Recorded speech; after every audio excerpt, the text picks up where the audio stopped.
Hello everyone, welcome back to our channel. నేను మీ కల్పన. ఈరోజు మన స్పెషల్ రెసిపీ వచ్చేసి అటుకులతో మిక్చర్. దీన్నే నార్త్ ఇండియన్స్ వచ్చేసి చివడా అని పిలుస్తారు. ఈ చివడాని అచ్చంగా మహారాష్ట్ర స్టైల్లో ఎలా రెడీ చేసుకోవాలో చేసి చూపించబోతున్నాను. మరాఠీ వాళ్ళు ఈ చివడాని ఎక్కువ క్వాంటిటీలో రెడీ చేసి పెట్టుకునేసి ఒక ఎయిర్ టైట్ కంటైనర్లో స్టోర్ చేసి పెట్టేసుకుంటారు. దాన్ని వాళ్ళు మార్నింగ్ బ్రేక్ఫాస్ట్గా కానీ లేదంటే ఈవినింగ్ స్నాక్గా కానీ ఎంజాయ్ చేస్తూ ఉంటారు. దాన్ని రెడీ చేసుకోవడం చాలా అంటే చాలా ఈజీ. చాలా తక్కువ ఇంగ్రీడియంట్స్తో ఎంతో హెల్తీగా రెడీ చేసుకోవచ్చు. ఒక్కసారి కనుక రెడీ చేసి పెట్టుకున్నామంటే 2 నుంచి 3 నెలల పాటు హ్యాపీగా ఎంజాయ్ చేయొచ్చు. అంత టేస్టీగా ఉంటుంది. ఈ అటుకుల మిక్చర్ని రెడీ చేసుకోవడానికి అటుకుల్ని ఒక పూట పాటు కానీ లేదంటే 2 నుంచి 3 గంటల పాటు కానీ ఎండలో ఎండబెట్టి పెట్టేసుకోవాలి. అప్పుడే మనం చివడా రెడీ చేసుకున్నప్పుడు అటుకులు చాలా క్రిస్పీగా తయారవుతాయి.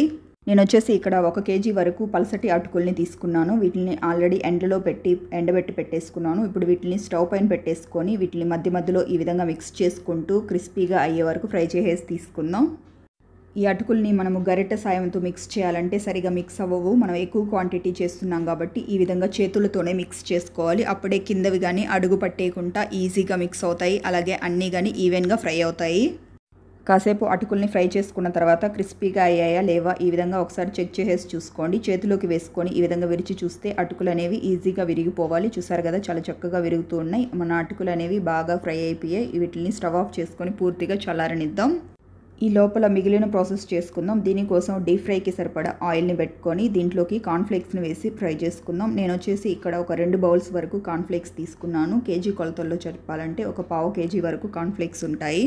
ఈ విధంగా కొద్ది కొద్దిగా కార్న్ఫ్లేక్స్ని ఆయిల్లోకి వేసుకుంటూ క్రిస్పీగా అయ్యే వరకు అన్ని కార్న్ఫ్లేక్స్ని కానీ ఫ్రై చేసేసి తీసుకోండి.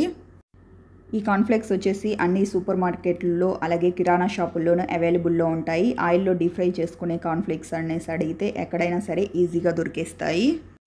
కార్న్ఫ్లేక్స్ని వేయించేసుకున్న తర్వాత నేను ఇక్కడ అటుకుల్ని కానీ ఒక 2 కప్పుల వరకు తీసుకున్నాను. వాటిని కానీ కొద్ది కొద్దిగా ఆయిల్లోకి వేసుకుంటూ ఈ విధంగా బాగా ఫ్రై అయ్యే వరకు ఫ్రై చేసేసి రెడీగా పక్కన పెట్టుకుందాం.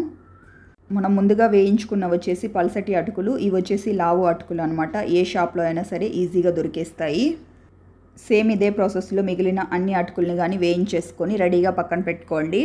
అటుకులు మొత్తం వేయించేసుకున్న తర్వాత నాకు ప్యాన్లో ఇంత ఆయిల్ మిగిలింది. ఇది చాలా డర్టీగా అయిపోయింది అన్నట్టు నేను దీన్ని యూస్ చేయట్లేదు. ఇప్పుడు ఇదే ప్యాన్లోకి ఫ్రెష్ ఆయిల్ని యూస్ చేస్తున్నాను. ఇప్పుడు ఇదే ప్యాన్లోకి పావు కేజీ అంత ఆయిల్ని తీసుకొని ఆయిల్ని కాసేపు వేడెక్కనివ్వండి.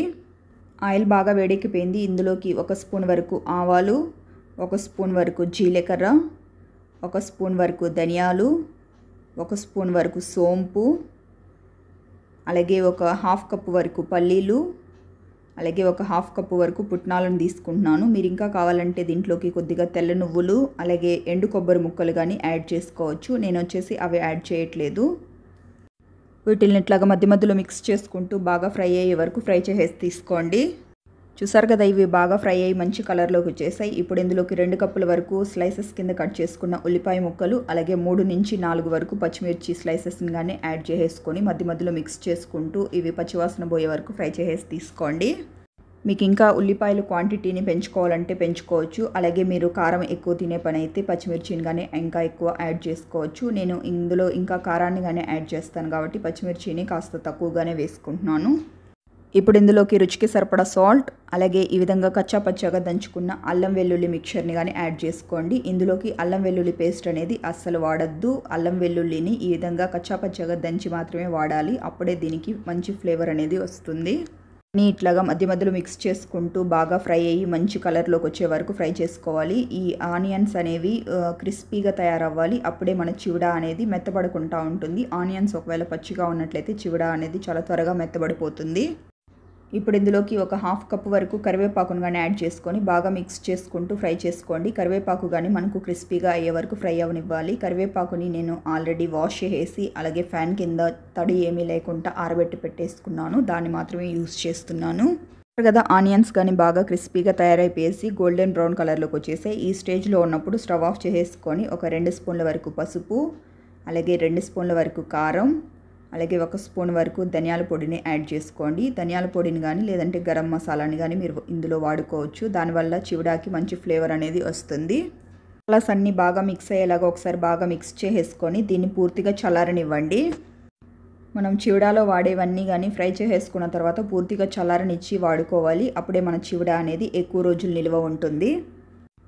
ఇప్పుడు ఇవన్నీ కానీ చల్లారిపోయేసి రెడీగా ఉన్నాయి. వీటిని ఒక్కొక్కటిగా అటుకుల్లో యాడ్ చేసేసుకుందాం. ఆల్రెడీ వేయించుకున్న కార్న్‌ఫ్లేక్స్, అలాగే లావటి అటుకులు, అలాగే మసాలా మిక్చర్ ఏదైతే రెడీ చేసుకున్నామో దానంతటిని కానీ ఇందులో యాడ్ చేసేసుకుందాం. ఇందులోకి కొద్దిగా అటుకుల్ని వేసేసుకొని ఒకసారి బాగా మిక్స్ చేసేసి తీసుకున్నారంటే ప్యాన్లో ఉండే ఆయిల్ అలాగే మసాలాస్ కానీ ఈ అటుకుల్లోకి వచ్చేస్తాయి. ఇందులోకి ఒక 2 కప్పుల వరకు మరమరాలు, అలాగే ఒక 3 స్పూన్ల వరకు పంచదారని యాడ్ చేసుకోండి. పంచదారని యాడ్ చేసుకోవడం వల్ల మన చివడాకి మంచి టేస్ట్ అనేది వస్తుంది. నేను మహారాష్ట్రలో ఉన్నప్పుడు ఈ చివడాని ఒక ఆంటీ దగ్గర నేర్చుకున్నాను అనమాట. ఆంటీ వాళ్ళు సేమ్ ఇదే ప్రాసెస్లో రెడీ చేసేవాళ్ళు. చాలా అంటే చాలా నచ్చేది నాకైతే ఈ టేస్ట్. అందుకనేసి పట్టుబట్టి మరి నేర్చుకున్నాను. మసాలాస్ అన్నీ చివడాకి బాగా పట్టేలాగా ఈ విధంగా కిందికి పైకి బాగా మిక్స్ చేసేసి తీసుకోండి. గరిటతో మిక్స్ చేసినట్లయితే మసాలాలు సరిగా పట్టవు. కాబట్టి హ్యాండ్స్తోనే ఈ విధంగా కిందికి పైకి మిక్స్ చేసుకోండి. మీరు ఇంకా ఇందులోకి కావాలంటే కొద్దిగా ఆమ్చూర్ పౌడర్ని అలాగే చాట్ మసాలాని వాడుకోవచ్చు. కాకపోతే నాకు నేర్పించిన ఆంటీ వాళ్ళు అవేమీ యూస్ చేయలేదు కాబట్టి నేను ఇందులో యాడ్ చేయట్లేదు.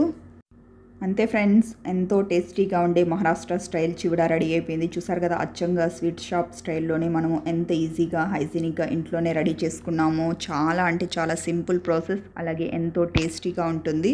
అంతే ఫ్రెండ్స్, ఎంతో హెల్దీ అండ్ టేస్టీ అయిన మహారాష్ట్ర స్టైల్ చివడా రెడీ అయిపోయింది. చూసారు కదా, స్వీట్ షాప్లో దొరికే చివడాకి ఏమాత్రం తీసిపోని విధంగా కలర్ అయినా స్ట్రక్చర్ అయినా ఎంత పర్ఫెక్ట్గా వచ్చాయో. ఒక అరగంట టైం కేటాయిస్తే చాలు, ఎంతో హెల్దీ అండ్ టేస్టీ అయిన చివడా రెడీ అయిపోతుంది. ఈ విధంగా రెడీ చేసి ఎయిర్టైట్ కంటైనర్లో స్టోర్ చేసి పెట్టుకున్నారంటే పిల్లలు ఎప్పుడు స్నాక్స్ అడిగితే అప్పుడు డబ్బాలో నుంచి కొద్దిగా తీసి వాళ్ళకి ఇచ్చేయచ్చు. అంతే ఫ్రెండ్స్, ఎంతో హెల్దీ అండ్ టేస్టీ అయిన మహారాష్ట్ర స్టైల్ చివడా రెడీ అయిపోయింది. ఈ రెసిపీ అయితే మీకు నచ్చిందనే అనుకుంటున్నాను. మీకు కనుక నచ్చినట్లయితే ఒక లైక్ చేసి మీ ఫ్రెండ్స్కి, రిలేటివ్స్కి షేర్ చేయండి. ఇలాంటి మరెన్నో క్విక్ అండ్ ఈజీ రెసిపీస్ కోసం వెంటనే మన ఛానల్ని సబ్స్క్రైబ్ చేసుకొని పక్కనే ఉన్న బెల్ బటన్ని ప్రెస్ చేసి ఆల్ అనే ఆప్షన్ని సెలెక్ట్ చేసుకోండి. ఇలా చేయడం వల్ల ఇకపై నేను పెట్టే వీడియో నోటిఫికేషన్స్ అన్నీ మీ హోమ్ పేజ్లోకి వస్తాయి. Thank you for watching friends. Okay, bye.